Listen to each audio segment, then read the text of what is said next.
los investigados al momento que han ejercitado su derecho a ser oído o defensa material. En el cuarto considerando, se ha presentado argumentos jurídicos respecto del principio de limitación o de congruencia recursal. Se ha hecho breve desarrollo de los conceptos de los mismos y se ha hecho una línea jurisprudencial tanto del Tribunal Constitucional como de la Corte Suprema sobre este principio. En el quinto fundamento, que desde ahí podríamos leer, se ha determinado lo que constituye el objeto de debate recursal o el problema jurídico. Así pasamos a dar lectura. 5.1. Establecida la premisa jurídica procesal, fundamento 4 para el análisis recursal, es de señalarse que las hipótesis impugnatorias de los investigados coinciden en pretensión y fundamentos. Incluso podemos afirmar que los recursos de Alex Gómez Falcón, Piero Giles Gamboa, Fernando Quinto Cuba, Clido Canales Cantalián y Yasmín Alanya Chumbes son idénticos. Luego, los recursos de Rocío Leandro Melgar y Alejandro Manay Pillaca también son idénticos entre sí y muy similares a los otros 5 recursos. Lo propio respecto del recurso, de Alanya Chumbes. En tanto, tienen la misma pretensión y argumentos, pues todos los recursos son iguales en cuanto al argumento central. 5.2. De este modo, los investigados procuran la nulidad de la resolución que ordenó su detención preliminar. No presentaron pretensión subordinada alguna. El argumento central de los recursos puede esquematizarse del modo siguiente. Denuncian indebida motivación. Concretamente señalan inexistencia de motivación, pues alegan que el AUCO, sin motivación alguna, ha dispuesto la detención preliminar de los investigados. Como se advierte, los recursos denuncian vicios que afectarían la validez o eficacia de la recurrida. Esto es, que el agravio se refiere a externo de la decisión apelada, ya que se enlaza a vicios de motivación. Entonces, conforme los planteos recursales, debe verificarse la validez formal de la resolución impugnada. En otros términos, debe examinarse si la decisión apelada incurre en el vicio que se denuncia y que éste afecte su estructura, de modo tal que la afectación producida resulte constitucionalmente relevante, es decir, que la irregularidad genere un perjuicio cierto e inminente frente a alguno de sus derechos fundamentales, el cual requiera ser restituido de manera urgente a razón de regularizar el debido proceso. Y es que no se admite la nulidad por la nulidad.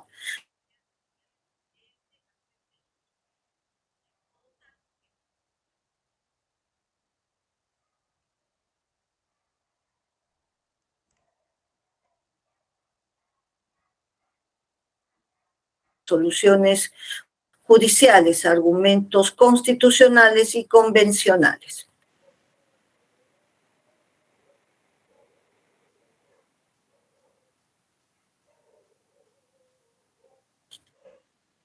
Luego, con base en la jurisprudencia citada, podemos indicar que la ausencia de motivación se presenta cuando no existe explicación sustancial respecto a la controversia. Este vicio implica que el juez no exterioriza ninguna razón que sustente lo decidido. El juez no explica cómo ha determinado las premisas jurídicas y fácticas. No permite conocer el porqué de la decisión. En ese esquema y de la lectura integral de la resolución venida en grado respecto de la detención preliminar, este tribunal no verifica inexistencia de motivación como denuncian los apelantes, pues si bien la estructura de la resolución elaborada por el ACO se presenta un tanto desorganizada al acumularse con otras medidas, ello no constituye supuesto de incorrección en la motivación ni de invalidez en la misma, pues sí se puede identificar las razones expresadas para fundar la medida, dado que, 1.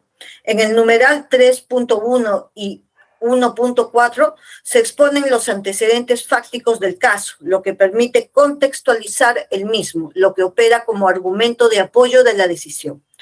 En los fundamentos 8º a 10º, el juez concluye que existen razones plausibles que los investigados hayan cometido los delitos investigados por la Fiscalía y que se encuentran corroborados con cada uno de los elementos de convicción que han sido resumidos en forma concreta en los considerandos precedentes de la presente resolución. La Fiscalía ha sustentado elementos de convicción que los vinculan con los varios eventos investigados a la afiliación o pertenencia a organización terrorista y se ha considerado los más relevantes penalmente, y se realizó un análisis del contexto de las conversaciones respecto a sus participantes y que se conocen con los demás integrantes de la organización terrorista. Señala también el juez, prueba de ello son los elementos de convicción recabados. 3. Es así que el juez de la instancia primera expone razones basadas principalmente en los elementos de convicción que detallan los numerales 9.1 al 9.41. Los que contienen suficiente detalle y son pertinentes para adoptar la decisión, como son óbices, escuchas telefónicas en tiempo real, video, informes policiales, los que llevan a concluir al juez positivamente respecto de los integrantes de la organización terrorista, por lo que la conclusión encuentra aval en la justificación externa, lo que descarta todo supuesto de motivación inexistente u omisión de motivación. Entre los elementos se menciona 3 actas de reconocimiento fotográfico del agente especial Camacho, lo que puede verificarse de los numerales 9.29, 9.30 y 9.32, sobre Stephanie Alanya y Alex Gómez, reconociéndolos como miembros de la organización Sendero Luminoso. También existe otra acta de reconocimiento fotográfico del mencionado agente especial respecto de Rocío Leandro Melgar, Piero Giles Gamboa, Stephanie Alanya Chumbes, Alejandro Manay Pillaca, Alex Gómez, Fernando Quinto Cuba, Yulisa Gómez Ayala y Clido Canales Tantaleán, como integrantes de la organización terrorista Sendero Luminoso. También se menciona un acta de entrevista y recepción de información sobre la vinculación de los investigados con la organización terrorista, así como las funciones que habían cumplido Alex Gómez, Clido Canales, Rocío Leandro y los nombrados como Yasmín y Alejandro. 4. También debe señalarse que la construcción argumentativa del ACO emplea además la técnica de remisión en algunos aspectos, como es lo referido a la justificación externa de la medida, lo que los apelantes denuncian como inexistencia de motivación al considerar que el ACO se ha limitado a copiar y pegar los fundamentos del requerimiento fiscal, lo que queda descartado con la conclusión judicial transcrita en el acápite precedente, pues la motivación de la apelada se concreta a todas las circunstancias fácticas y procedimentales que presentó el fiscal y que han servido de base para la decisión que es materia de revisión, lo que es viable incluso constitucionalmente, como lo ha interpretado el Tribunal Constitucional en el expediente 4228-2005, que indica, que señala, el derecho a la debida motivación de las resoluciones judiciales se respeta siempre que exista fundamentación jurídica, congruencia entre lo pedido y lo resuelto, y por sí mismo exprese una suficiente justificación de la decisión adoptada, aun si ésta es breve o concisa, o se presenta un supuesto de motivación por remisión. Conforme lo señalado, la resolución impugnada no contiene el vicio de motivación que se reclama. Es así que de toda la resolución referida a la detención preliminar, es posible identificarse los argumentos que dieron lugar a la medida. Y y si bien hay motivación por remisión en algunos aspectos, en línea constitucional ello no constituye agravio de motivación. Por ende, tampoco causa de nulidad. Más aún que este criterio ya ha sido establecido por este mismo tribunal en la resolución número 4 del 19 de octubre del 2022, recaído en el expediente 460-2022, inciso 1, de esta tercera sala de apelaciones nacional, fundamento cuarto y quinto, por lo que el agravio de los impugnantes, que es el mismo, se torna en inoperantes para nulificar la decisión impugnada, por lo que debe ser desestimado. Otro agravio en común, que está en el recurso escrito de modo general y sustentado en audiencia, es el cuestionamiento efectuado a la imputación fiscal. Pese a que se le exhortó a los abogados que presenten argumentos que relacionen ese reclamo con su pretensión, se abocaron únicamente a cuestionar la hipótesis fáctica que presenta la Fiscalía. No obstante, a fin de no incurrir en supuesto de incongruencia omisiva, se debe señalar al respecto lo siguiente. La audiencia de revisión no es el escenario procedimental adecuado para pretender enervar la hipótesis fáctica, pues existen vías específicas para canalizar tales reclamos, lo que no significa, desde luego, que no deba verificarse que el juicio de imputación requiere que el hecho sea delictivo, pero en relación al estadio procesal en que se encuentra la investigación y que en este caso es del nivel preliminar, esto es, que se trata de sospecha inicial simple como correlato del principio de imputación en el caso concreto. Al respecto, la Corte Suprema ha realizado actividad interpretativa estableciendo reglas que sirven de base para los casos sucesivos respecto de la sospecha inicial simple. Así se tiene que en la sentencia plenaria casatoria 1/2017, fundamento jurídico 23, se estableció que para la emisión de la disposición de diligencias preliminares solo se requiere sospecha inicial simple para determinar si han tenido lugar los hechos objeto de conocimiento y su delictuosidad, así como asegurar los elementos materiales de su comisión.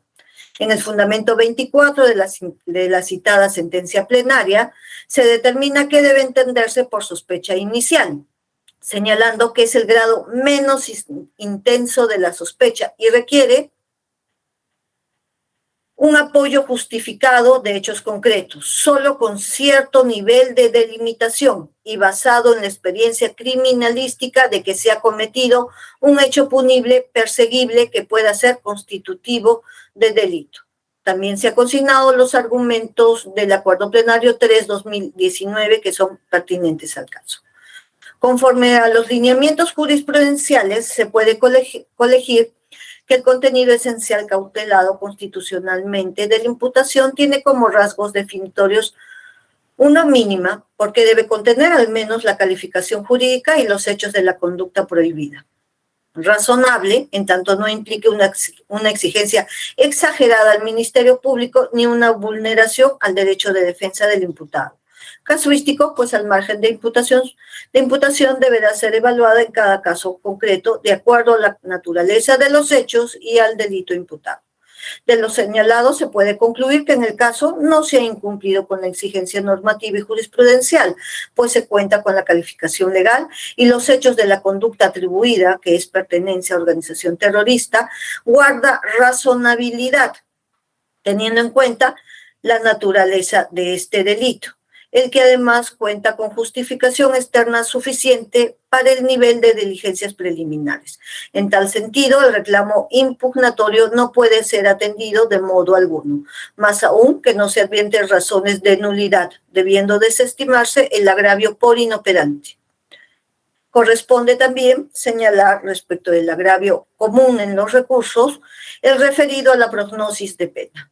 Sostienen los abogados de los apelantes que al no existir imputación se derivaría que no pueda penarse o punirse a los investigados, pues procederá la absolución.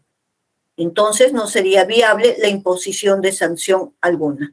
Al respecto, Esta sala de apelaciones verifica que se trata de una posición particular de las defensas, pero sin apoyo de argumentos jurídicos y fácticos, dado que, conforme se ha analizado en los acápitres precedentes, no existe la ausencia o inexistencia de motivación, por lo que los argumentos sobre las razones plausibles mantienen eficacia. Por tanto, el agravio en este extremo de las defensas técnicas de los impugnantes no puede ser amparado.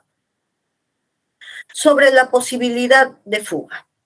En el recurso de Rocío Leandro se señala, y Alejandro Manay, se señala respecto a la posibilidad de fuga que se trata de argumentos genéricos y nuevamente se remite al requerimiento fiscal. No obstante, como ya hemos indicado anteriormente, la motivación por remisión puede admitirse. Por otro lado, el juez en el fundamento 10º sí expone argumentos como es que no tienen trabajo conocido ni arraigo domiciliario, a lo que se suman parámetros como gravedad de pena, magnitud del daño causado y pertenencia a organización delictiva.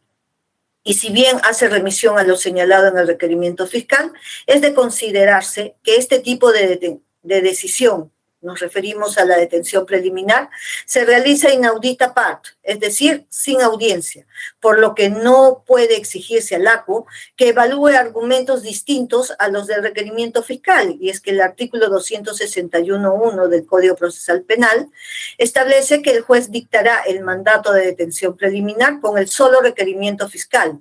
Desde luego, debe evaluar la fundabilidad del mismo, pero no impone tramitación alguna, además de solo tener a la vista las actuaciones fiscales, es decir, sin escuchar a la parte afectada. En consecuencia, no puede pedirse al ACO mayor conocimiento respecto de los arraigamientos de los presentados por el Ministerio Público. Por lo que el juez, en un procedimiento como este, al evaluar los argumentos de la parte requirente, en este caso del titular de la acción penal, no vulnera el derecho a la debida motivación de la resolución judicial. Luego, los recursos de Piero Giles Gamboa, Fernando Quinto Cuba, Yulisa Gómez Ayala y Cliro Canales Tantalián sostienen textualmente: expresamos nuestro desacuerdo respecto a que el investigado pretendería fugar u obstaculizar la investigación. No existe otro argumento adicional. Por tanto, se trata de una posición particular que no constituye una verdadera expresión de agravios, tal y como lo ha interpretado la Corte Suprema en el recurso de nulidad 2421-2011 Cajamarca, que señala: la expresión de agravios, para ser idónea, debe efectuarse con un mínimo de técnica recursiva en la que se marque con incisiva precisión los aspectos del decisorio que el apelante considere equivocados, indicando los errores u omisiones de los que adolezcan, como así también los fundamentos que lo inducen a sostener una opinión opuesta, la refutación de las conclusiones de hecho o de derecho de que el juzgador de primera en las que el juzgador de primera instancia basó su pronunciamiento y las indicaciones de las circunstancias fácticas y razones jurídicas en virtud de las cuales el impugnante considere equivocado el objeto decisorio. Todo ello son presupuestos esenciales para que el acto procesal impugnatorio configure una expresión de agravios. En tanto, discutir el criterio de valoración judicial o pretender introducir lo que no dice la sentencia o resolución o lo que debiera haber dicho sin apoyar la posición o dar base jurídica o un enfoque distinto no es expresar agravios. Además, que no pueden y deben ser considerados como tales las meras explicaciones personales o doctrinarias del por qué el impugnante estima que el fallo impugnado se considera erróneo y contrario a sus intereses, sino que esto debe contener un verdadero razonamiento lógico jurídico apoyado en la ley y en orientaciones jurisprudenciales del por qué la resolución no es fiel reflejo de lo actuado en el proceso a la exacta valoración de las pruebas y por ende a la ley. Es por ello que sobre esta base jurisprudencial y con la jurisprudencia invocada se tiene que señalar que los agravios propiciados de ese modo no pueden ser admitidos.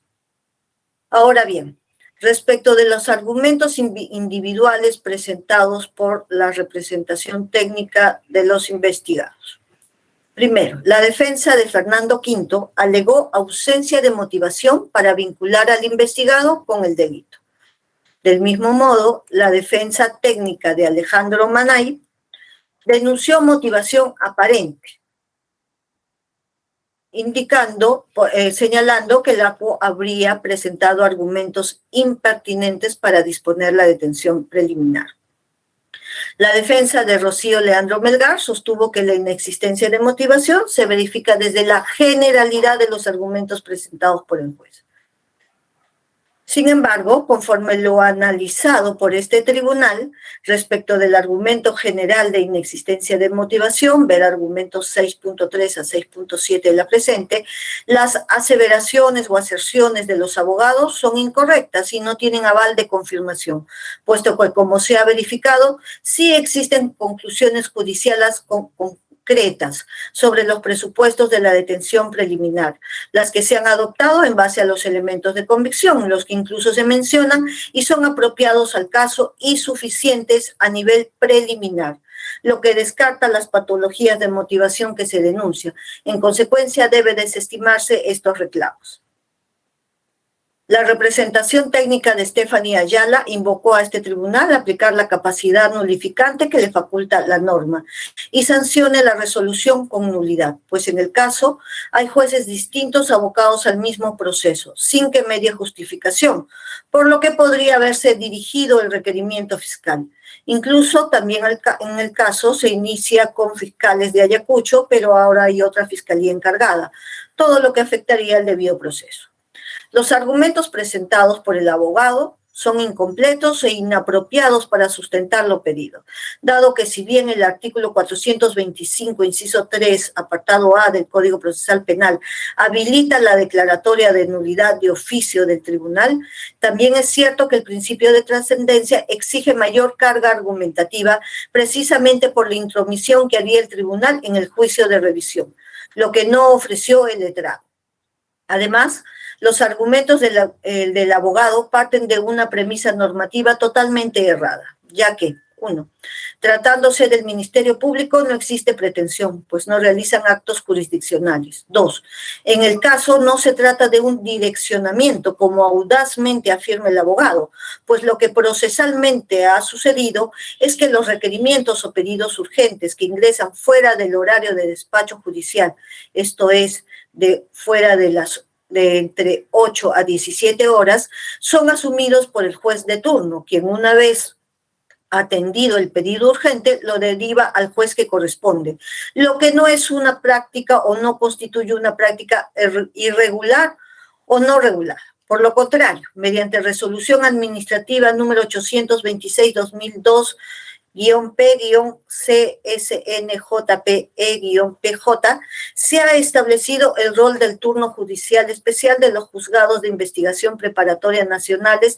de la Corte Superior Nacional de Justicia Penal Especializada. De este modo, lo pretendido por el abogado es manifiestamente inviable y si considera afectación alguna, tiene las vías procedimentales que el Código Procesal Penal le faculta. Finalmente, sobre la invocación de la defensa técnica de Yulisa Gómez de que el tribunal ingrese una revocación oficiosa de la medida, debemos indicar que lo pedido no está contemplado normativamente como una facultad del tribunal, a diferencia de la capacidad nulificante que sí regula la norma procesal, lo que se activa cuando se afecte el contenido esencial de una garantía procesal, por lo que la invalidez puede ser corregida de oficio, pero la corrección del razonamiento requiere de petición dentro del plazo legal, desde luego, y contener argumentos al respecto. De este modo, es inviable también lo pedido por el abogado.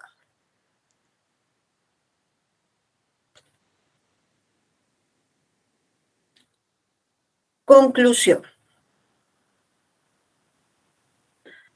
Conforme se ha verificado, de toda la argumentación expresada en la decisión impugnada, no se evidencia que se haya incurrido en un caso de infracción formal ni sustancial. Papi, pásame la antena, el cable, ¿ah? Apropiadas en la medida que en realidad son idóneas para adoptar dicha decisión, pues el proceso lógico-valorativo se ha realizado sobre los datos de hecho y de demostración del caso por resolver.